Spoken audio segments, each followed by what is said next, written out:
De regreso en este enfoque matinal, muchas gracias por mantener sintonía. Conversemos de economía, conversemos de seguridad social junto al economista Arismendi Díaz Santana. Bienvenido. Muchas gracias, muy amable por la invitación. Buenos días, Edith. Bueno, vamos a comenzar. La seguridad social está bajo la lupa ahora del Estado. Hay un proceso para modificar la ley de seguridad social en este país.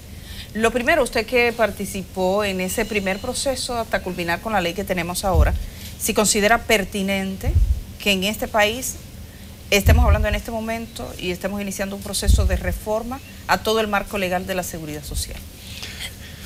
Bueno, cualquier sistema social está sujeto a los cambios y a la dinámica de la propia sociedad y de la economía, hasta del mundo incluso. Por lo tanto, sería tonto negar la posibilidad de que 15 años después se haga una evaluación y las modificaciones que son de lugar.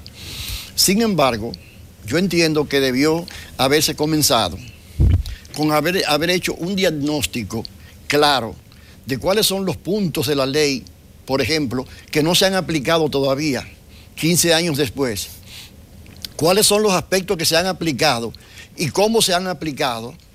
¿Cuáles son los reglamentos que existen y si esos reglamentos responden al espíritu y al objetivo de la ley? Y sobre todo, ¿cómo se han aplicado esos reglamentos? Sí. Porque en la ley de seguridad social, en el sistema de seguridad social, mejor dicho, existen problemas de todo tipo.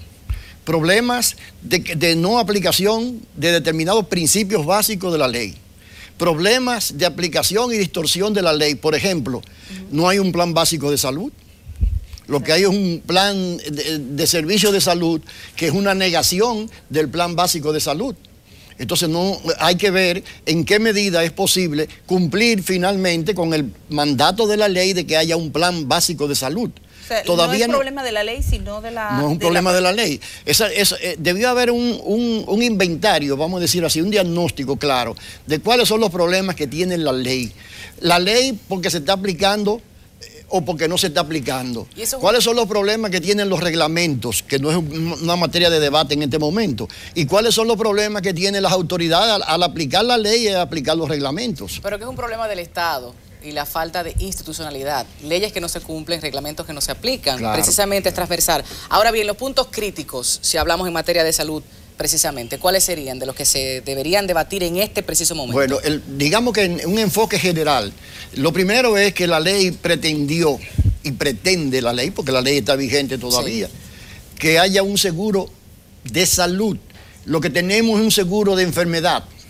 Todavía la atención se centra en la persona cuando se enferma. No en la prevención. Y la ley de seguridad social plantea la prevención y la promoción de la salud como el eje fundamental, porque el negocio del país, si queremos hablar de desarrollo, es que la gente no se enferme o que por lo menos extienda los años de vida saludables. Bueno, depende desde qué perspectiva usted lo vea, porque el negocio para muchos es que la gente se enferme. Yo dije del país. Del país, no de verdad. Yo dije que el negocio del país. De ciertos sectores. No, claro, el negocio de determinados sectores. El problema es que cuando la ley de seguridad social se vino a redactar y a desarrollar el sistema, ya teníamos casi 40 años de privatización de la salud. Estamos pagando un precio muy alto por eso, porque el Estado dominicano tradicionalmente ha sido muy deficiente en materia de salud. Los hospitales públicos no tienen la aceptación que debieran tener en la población, ni ahora, ni ayer, ni antes de ayer. Y a cambio de eso se fue desarrollando un sector privado que fue adquiriendo poder y aceptación incluso en la población, porque eso hay que decirlo. Sí. El sector privado tiene más aceptación en la población en materia de prestación de servicios de salud que el sector público. Ustedes nada más tienen que ver lo que está pasando en los hospitales públicos todavía, a pesar de los esfuerzos que dice el gobierno que quiere hacer para mejorar los servicios de salud. Entonces, ese factor condicionó muchísimo el contenido de la ley. Pero el legislador y nosotros los técnicos que hicimos la ley, la redactamos, hicimos todo el esfuerzo para que el Estado, en un tiempo de transición razonable, adquiriera el liderazgo que le corresponde en materia de salud, para no hablar de pensiones por ahora. En el sentido de que, si bien es cierto y es bueno que haya participación del sector privado, no es menos cierto que el Estado tiene que garantizar un equilibrio en ese sentido, porque hay un segmento importante de la población, que casi es un 60%, que no tiene suficientes recursos para acudir a los servicios privados. Claro. ¿Cómo preveía y que el Estado tiene que proveérselo de una manera racional e integral y oportuna. Y eso no está ocurriendo. Es un derecho, no un privilegio. Pero ¿cómo de manera práctica el Estado iba a poder tomar ese liderazgo, digamos, a partir de la ley? Exactamente. La ley previó, cuando se habla de seguridad social, cuando se habla de cualquier cosa en el mundo, si tú no hablas de financiamiento, tú no estás hablando de nada, estás hablando en el aire. Por lo tanto, la ley de seguridad social se apoya en 3 pilares de financiamiento. El financiamiento del régimen contributivo, que es el que todo el mundo más conoce, que es donde el empleador y el empleado aportan recursos, claro. Incluso lo aporta el Estado como empleador, no como Estado, sino como empleador de los empleados públicos. Un régimen subsidiado, que es lo que la Constitución dice, para la población indigente y de escasos recursos, que tiene que ser auxiliada totalmente por el Estado dominicano. Pero en la República Dominicana, dada la estructura laboral y salarial de nuestro país, hay un tercer sector que es más importante incluso que los otros dos, que son los trabajadores informales, los trabajadores independientes, los trabajadores por cuenta propia. Asciende al 50%, ¿no? El 57% de la población económicamente activa cae dentro de ese sector informal. Gran encasillado. Entonces, para eso, nosotros propusimos algo muy novedoso, que no existe en América Latina, que es un régimen contributivo, porque tienen capacidad para pagar, y subsidiado, porque no tienen un patrono que los respalde en el aporte. Entonces, para responder tu pregunta, tanto el régimen subsidiado, que va a abarcar quizás un 40 o un 45% de la población de la República Dominicana, más el régimen contributivo subsidiado, que digamos que en el mejor de los casos cubre un 20%, ahí estamos hablando de un 60%, que tiene que descansar fundamentalmente en la responsabilidad del Estado. Usted no le puede decir a un técnico, mecánico, a un plomero que anda trabajando autónomamente, que vaya a comprar un seguro de salud al sector privado. El proyecto de ley que se está planteando pone a ese sector a tener que pagar el 100% de lo que cuesta su afiliación. Y eso sería una discriminación, yo creo incluso que va en contra de la Constitución de la República, porque el sistema de seguridad social se basa en la solidaridad, y los trabajadores independientes serían los únicos que no tendrían ningún respaldo de nadie. Claro. Yo te voy a preguntar lo siguiente, Edith. Antes de la ley de seguridad social, un profesional independiente, un técnico independiente, tenía que comprar un seguro a las igualas médicas. Claro. En el proyecto que se está planteando va a ocurrir exactamente lo mismo. Él va a tener que cubrir el 100% de lo que cuesta su afiliación. Entonces, para esa persona, y no para esa persona, para ese sector que representa un 30% de la fuerza económicamente activa de República Dominicana, la seguridad social no ha pasado. Al contrario, le pasó por encima y lo atropelló y lo dejó sin nada.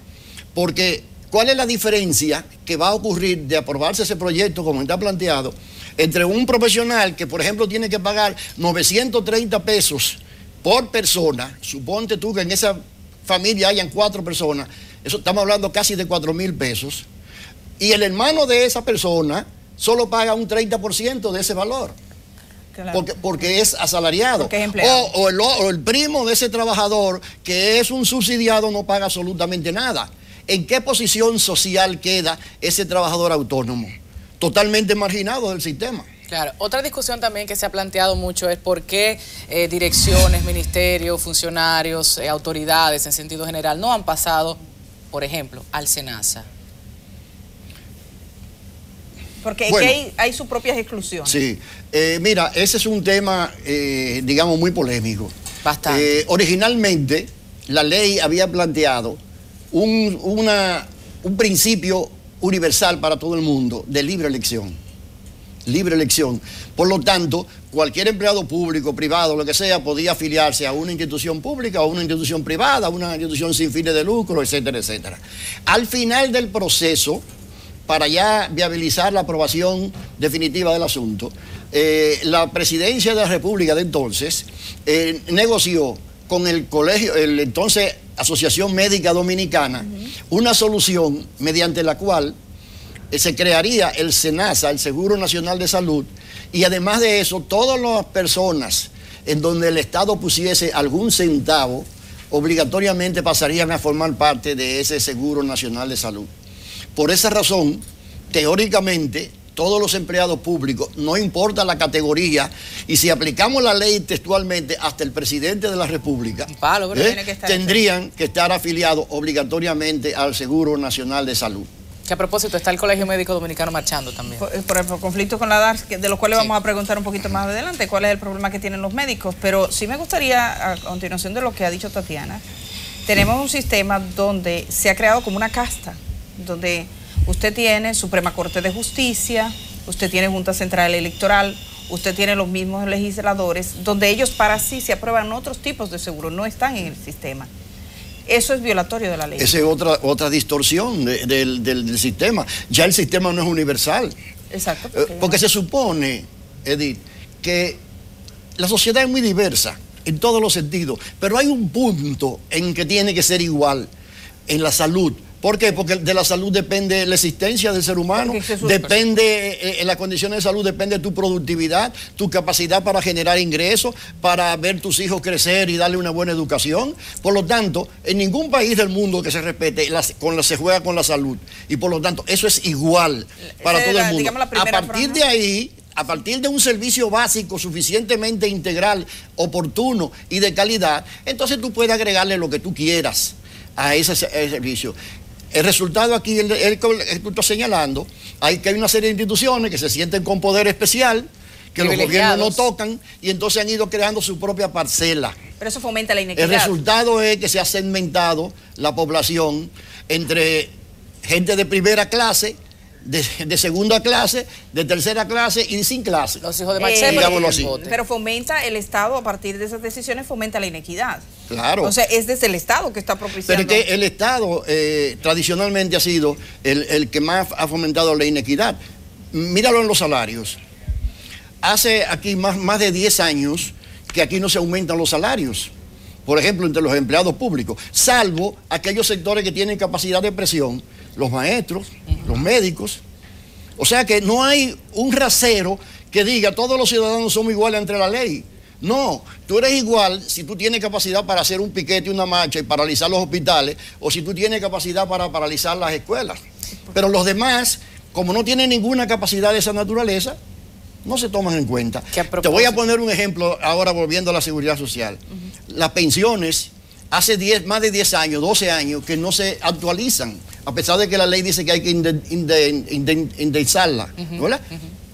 No se actualizan, pero los senadores se han actualizado su salario, se han actualizado sus pensiones, aquí se han revalorizado los peajes, se han reactualizado determinadas tasas de contribuciones, pero el pobre pensionado sigue con los mismos 5.117 pesos que hace 12 años se le fijó, a pesar de la marea inflacionaria que ha pasado y a pesar del tiempo, cómo ha aumentado el costo de las medicinas, el costo de la atención médica, y hay que tener en consideración que la mayoría de esos pensionados todavía no están afiliados a un seguro de salud.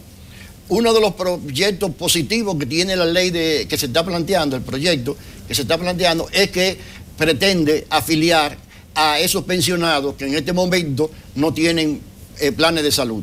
Hay mucha gente que en este país no se quiere pensionar, porque si lo hace en este momento, pierde el derecho a salud. Seguro, claro. Es increíble. Claro. Y para el tamaño de las pensiones que se están asignando aquí, es mejor tú tener un seguro de salud que coger 5.000 o 7.000 pesos. Tu vida trabajando para no tener ni siquiera la salud garantizada. Usted decía varias cosas que es bueno puntualizar con relación a la capacidad que tienen los grupos para hacer presión, y precisamente el Colegio Médico Dominicano que ha estado marchando. Señores, hay que entender cuando se producen los entaponamientos, cuando hay protestas, que se hace por el beneficio colectivo. Quizás la lucha usted no la entienda o no esté de acuerdo, pero al final son estos grupos que tienen que ir presionando poco a poco para que se reivindiquen estas luchas. Entonces, ¿qué está pasando en este momento? Se habla de afiliación, se habla de grupos, se habla de algunas ventajas que no están siendo consideradas en este momento. ¿Cómo lo ve usted?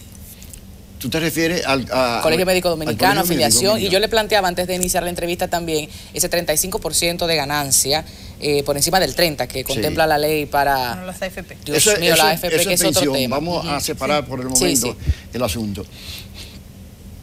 El Colegio Médico está planteando la idea de que todas las administradoras de riesgo de salud afilien automáticamente a todos los médicos del país. En el fondo eso es lo que está planteando, porque en este momento la visión que se tiene dentro de la ley es que si tú eres una ARS, tú contratas a las proveedoras de servicios de salud, donde están las clínicas y donde están los médicos, establece un contrato, incluye esos médicos, esas clínicas en tu listado y tú se lo pasas a los afiliados para que ellos escojan libremente a cuál clínica y a cuál médico acuden. O sea que hay una relación contractual. Eso tiene un sentido porque en esa relación contractual hay una especificación de la tarifa que tú vas a cobrar y que yo como ARS te voy a pagar. O sea, la idea es organizar las cosas de tal manera que se puedan ejecutar y evaluar y llevar ante un juez en un momento determinado para fines de tomar decisiones. Lo que está planteando el Colegio Médico es algo mucho más abierto. Es en el sentido de que, por ejemplo, un médico pueda estar afiliado a la Seguridad Social como médico sin estar necesariamente, tener un contrato necesariamente ni con la RS1, ni con la RS2, ni con la RS3. Eso no es descartable totalmente, pero habría que analizarlo cuidadosamente porque se rompe el concepto de que debe haber un contrato de trabajo. Y eso puede tener implicaciones jurídicas muy importantes. Porque si en un momento determinado entre tú y yo no hay un contrato de trabajo y hay una diferencia laboral de tarifa, etcétera, ¿cómo lo resolvemos? Sí, quizás dándole amplitud a todos estos médicos que no están inscritos también se beneficia a la población. Ahora, una cosa es, porque también hay que decir las cosas, que parece que algunas administradoras de riesgo de salud han discriminado, cosa que prohíbe la ley, han discriminado a médicos, a clínicas, etcétera. Eso es otra cosa. Cualquier médico, cualquier clínica que reúna la habilitación que le otorga el Ministerio de Salud Pública tiene derecho a participar de la Seguridad Social. Ese es el punto fuerte del Colegio Médico Dominicano. El otro punto es, bueno, yo soy una compañía, yo soy una administradora de riesgo de salud, yo contrato a los proveedores que entienda que son los que más le convienen a mis afiliados para prestar los servicios de salud. Pero ahí entonces, entre esos dos extremos hay que buscar un equilibrio que lo debe buscar el Estado. Exactamente. Mire, Tatiana le planteaba el tema de las AFP, lo vamos a tratar, usted dijo, vamos, para que la gente no se confunda, vamos a ir ahora a lo de las AFP, pero antes yo quisiera que viéramos una historia que hizo Catherine Sánchez, porque plantea algunas de las preocupaciones de distintos sectores con la modificación de la Ley de Seguridad Social, para que usted nos dé su opinión. Qué interesante. Vamos a ver esa historia de Catherine. El ministro de la Presidencia, Gustavo Montalvo, encabezó la reunión y recordó que más del 70% de la ciudadanía está afiliada al sistema de seguridad social, siendo un auténtico logro para el país, pero también reconoció los retos que aún tiene el gobierno en materia de seguridad social. Y aún el gasto familiar directo en salud es demasiado elevado. Aún necesitamos dar el gran salto hacia una atención de salud humana y de calidad, más integral y continuada, y con más peso de la atención primaria. Tras la propuesta, los médicos expresaron que el gobierno busca privatizar aún más el sistema sanitario y que el anteproyecto de ley representa un retroceso en materia de salud y seguridad social. Estamos rechazando el problema de que la CISARRIL tenga código para cancelar médicos. Planteamos también que las ARS afilien más de 15.000 médicos que se encuentran desafiliados. También planteamos que el Consejo Nacional de Seguridad Social produzca un aumento de los honorarios y tarifas que hace más de 10 años que no se producen, y es por culpa del Consejo Nacional de Seguridad Social y de la CISARRIL. Esta ley se está haciendo para quitar la libre elección a los pacientes. Es decir, los pacientes no van a poder ir a los médicos que quieran, ni al médico que le tengan confianza, ni a la clínica que tengan confianza. Van a tener que entrar por un sitio que ellos le llaman de atención primaria, y ese a su vez es que lo va a dirigir a otra atención primaria. Los trabajadores manifiestan que dicha propuesta va en perjuicio de la clase más vulnerable y demandan un cambio en el sistema de pensiones. Que hay que establecer un sistema de pensiones diferente al que tenemos hoy, volver al sistema de reparto, que es una reforma profunda. Hemos planteado que se eliminen las ARS y que exista una sola ARS pública que sea la que disperse los recursos a las prestadoras de servicios de salud. Que se eliminen todas las letras que tienen que ver con el tema de catálogos y de lista para que los aseguradores en salud no tengan la posibilidad de negarle a los pacientes, a la población asegurada, el acceso a medicamentos y a procedimientos en salud de calidad. Mientras que la representante de la administradora de fondos de pensiones sostiene que el anteproyecto no produce mayor ni mejor protección social. Es nuestra posición que ese anteproyecto realmente no mejora las pensiones, no aumenta la cobertura, tiene elementos que atentan contra la seguridad jurídica del sistema, promueve la evasión y la elusión y también concentra mucho poder en áreas normativas que deberían estar por la ley. Los debates sobre una posible modificación continuarán este martes con el objetivo de escuchar a todas las organizaciones y entidades vinculadas al tema de la seguridad social. Catherine Sánchez, NCDN. Vamos a ver. Muy interesante ese reportaje. En ese diálogo, porque usted fue uno de los técnicos que trabajó el proyecto. Usted estuvo ahí, me imagino. No. ¿Cómo que no? Perdón, yo no fui uno. Yo fui quien dirigió. Usted dirigió el proceso. Tanto de diseño del sistema dominicano de seguridad social como redacción de la ley y después la defensa a nivel nacional frente a todos los debates que se produjeron en el aspecto técnico. A pesar de eso, yo no fui invitado.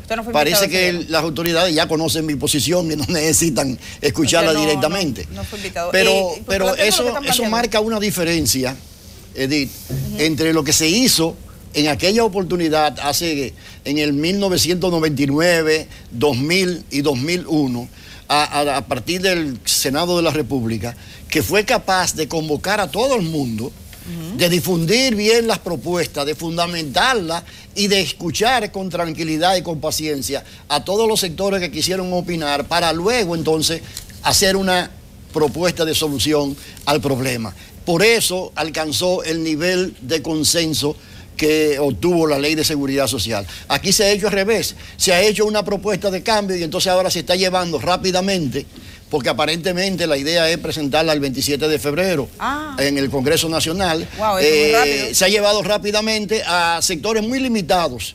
Yo no veo ahí, en lo que se ve en la gráfica, no sé si el martes se hizo eso, los verdaderos sectores populares, los representantes realmente de quienes están pagando y quienes tienen que recibir los beneficios de la seguridad social, porque todos conocemos los intereses creados que están en esa reunión que se está diseñando. Una de las críticas que ha recibido todo este sistema de seguridad social ha sido las pensiones, los fondos de pensiones, por las ganancias que hasta que estuvo el anterior superintendente encargado para esos fines en República Dominicana, el señor Jerónimo, hizo varias denuncias. Posteriormente, ya no se habla desde el Estado. Sí, no se reporta, ellos llevan sus números, pero no se está poniendo como en la mira como se tenía las ganancias que en algún momento se consideraron exorbitantes y se sigue demostrando que son exorbitantes, sobre todo para el sector bancario. Creo que más del 35.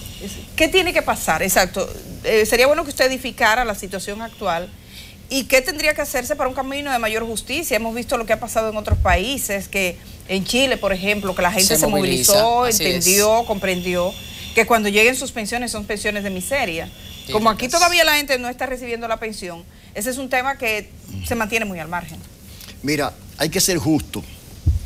Y lo primero que quiero decir, ya que tú lo mencionaste, es que al arquitecto Jerónimo, Joaquín Jerónimo, hay que reconocerle el valor que tuvo cuando fue superintendente de pensiones, de poner en primer plano ese problema que ya existía y que ya yo lo había señalado, porque en mi libro está muy claramente señalado que ahí hay una distorsión, hubo una distorsión de hecho, al momento de aprobar la ley. De hecho, lo sacaron. Y precisamente él pagó el precio de su exclusión. Es el único superintendente, aparte de los primeros, que no optó para un segundo periodo y que prácticamente lo sacaron sin haberlo evaluado siquiera. Bueno, pasando al tema central. Señores, este es uno de los puntos más delicados del país y que nosotros debiéramos poner un poco de atención si estamos pensando con visión de futuro. Y colocarlo en el debate público. Estamos hablando de la posibilidad de que la mayoría de los trabajadores dominicanos reciban una pensión irrisoria dentro de 8 o 10 años cuando comience la masa de trabajadores a llegar a los 60, 65 años y comiencen a retirar sus estudios. Los estudios que se han hecho más recientemente dicen que una persona promedio, un trabajador promedio, va a recibir alrededor de un 22% de su último salario como pensión. Eso quiere decir, amigo televidente, que si una persona, si usted está ganando, digamos, 100,000 pesos, para poner un número redondo y bonito, a la hora de retirarse lo que va a recibir son 22,000 pesos. Pero usted está hablando de un trabajador promedio, 100,000 pesos. No, estoy diciendo un promedio. Póngale un chisme. Pongo un número. Bueno, si quieres que te ponga un número más bajito. Sí, un trabajador que gane... La media 25, 30,000. Un trabajador que gane 20,000 pesos va a recibir... Claro, que ya es mucho, claro. Tú sabes. Te voy a complacer. Un trabajador que gane 20,000. Para que se identifiquen, doctor. Un trabajador que gane 20,000 pesos va a recibir 4,400 pesos de pensión. Ni la mitad de la receta. Pero ahí hay problemas estructurales de la ley y hay problemas de aplicación de la ley, lo que tú decías al principio.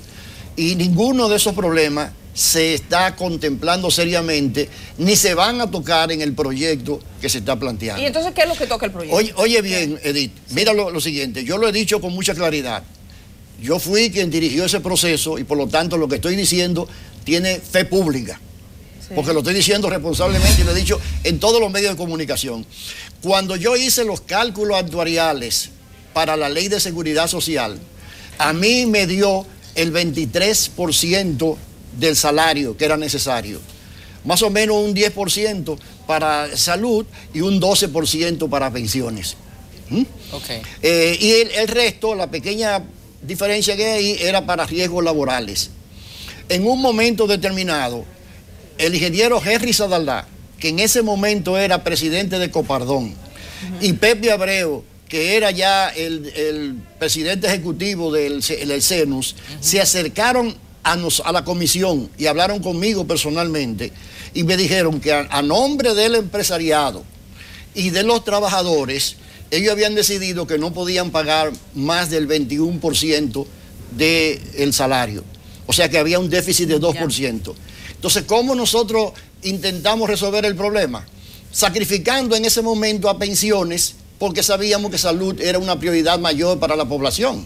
Okay. De modo que desde su inicio, el régimen de pensiones tiene un 2% menos de lo que debió tener. Y se supone, esa era la idea de los legisladores y de nosotros, que con el tiempo progresivamente se debe ir aumentando paulatinamente ese aporte para llegar a un 2%. En adición a eso, se aparece el problema de las comisiones de las administradoras de fondos de pensiones. Cuando se diseñó ese sistema, el sistema partía de la visión de que si tú ganas, yo gano. Porque en Chile, por ejemplo, hubo situaciones, momentos críticos del financiamiento mundial en donde las AFP estaban ganando mucho dinero y los trabajadores perdiendo. Y nosotros dijimos, no, aquí no va a ser así. Aquí es, si yo gano, tú ganas. Y si tú ganas, yo gano, etc. Por esa razón se estableció ese sistema. Pero se planteó hasta un 30% de la diferencia de rentabilidad que se obtuviera con los fondos de pensiones, bajo la premisa de que las administradoras de fondos de pensiones iban a competir entre ellas para captar más afiliados y como consecuencia de eso, ese porcentaje iba a ir bajando. Eso no ha ocurrido. Porque todas hacen lo mismo. Todas hacen lo mismo, exactamente. Solo hay una lo mismo. Pequeña no se puede emular. AFP. Si tú te cambias, la excepción es una de las romanas. Es la AFP romana, que esa tiene un porcentaje menor. Y cuando tú analizas individualmente las administradoras de fondos de pensiones, esa es la que mejor desempeño tiene en todos los términos a favor de sus trabajadores. AFP Romana, esa es la única que tiene alguna. Por ahora, porque se han puesto ni de acuerdo siquiera la para del hacer Estado lo mismo. Dominicano. Ni siquiera la del Estado Dominicano ha temperado a ir bajando ese esa nivel comisión. de ganancia, esa es la comisión de Esa ganancia. es la próxima discusión entonces. Pero en la ley está bajar las comisiones de ganancia. ¿Usted qué la ley? Bueno, en la ley se plantea ahora un esquema diferente.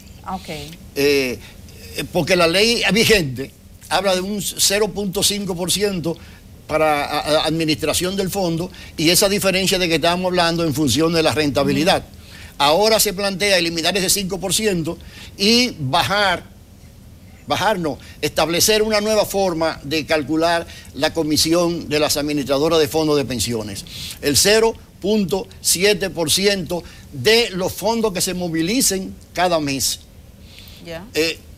Yo estoy haciendo un análisis de eso y en los próximos días voy a concluir cuando usted concluya, para entonces dar una información a la opinión pública. Pero a mí me parece que es una responsabilidad del Estado Dominicano de presentar un estudio que justifique ese número. Claro. Porque esto es un problema demasiado importante para el país vital. Y para los trabajadores, como para que simplemente se cambie un número por otro, un concepto por otro, sin darle una explicación de qué está pasando ahora y qué pasaría si eso se aplica, para que la población vea cuál es la diferencia y dónde está la ganancia. Y que se le explique fácil. Exactamente. Porque la gente debe entender eso. Pero dentro de poco yo voy a hacer mis propios cálculos. Cuando usted lo tenga, esos cálculos lo que pasa es que como se cambió la base y el concepto total, las informaciones que existen no permiten así directamente hacer esos cálculos y hay que buscar informaciones adicionales para poder llegar a hacer un estimado de lo que sería ese impacto. Pero usted puede estar seguro de que eso no va a beneficiar fundamentalmente a los trabajadores. Oye eso, que no va a beneficiar fundamentalmente a los trabajadores. No, fundamentalmente a los trabajadores no va a beneficiar. Atención a la gente, esa es la próxima lucha de este país. Así es. Tiene que ser, si antes fue la educación, posteriormente ha sido y es todavía el tema de la impunidad y la corrupción. Salud, la seguridad social tiene que ser un tema. Sí, así y es. Sobre todo que la gente lo comprenda. Es una especie de trípode sobre el cual tiene que sostenerse la democracia. Señores, porque esto no es un problema de partido político, esto no es un problema, esto es un problema de edificar y construir una verdadera democracia. Y para el futuro. Gracias, Arismendi Díaz Santana. Muchas gracias por estar aquí. Bueno, siempre a la orden. Ustedes saben que la ley de seguridad social se construye todos los días. Efectivamente. Porque no es un problema de la ley, es un problema de la aplicación, es un problema de la evaluación, es un problema de la rectificación, porque nada es perfecto. Claro. Por lo tanto, le agradezco a ustedes y a los demás medios de comunicación que siempre estén alerta, pendientes y siempre sean receptivos a cualquier punto de vista. Llamen a las autoridades y pregúntenle esas cosas. ¿En qué va a beneficiar ese cambio de 0.7 a lo que había anteriormente y que den los números correspondientes? Porque a lo mejor tienen toda la razón y hay que entonces apoyarlos. A lo mejor la tienen o a lo mejor no la tienen. Entonces, una decisión que tenemos desde hace tiempo es que ese tema es fundamental acá. Qué bueno, y vamos a seguir a mí me consta que eso es verdad. Sí, vamos a seguir con él.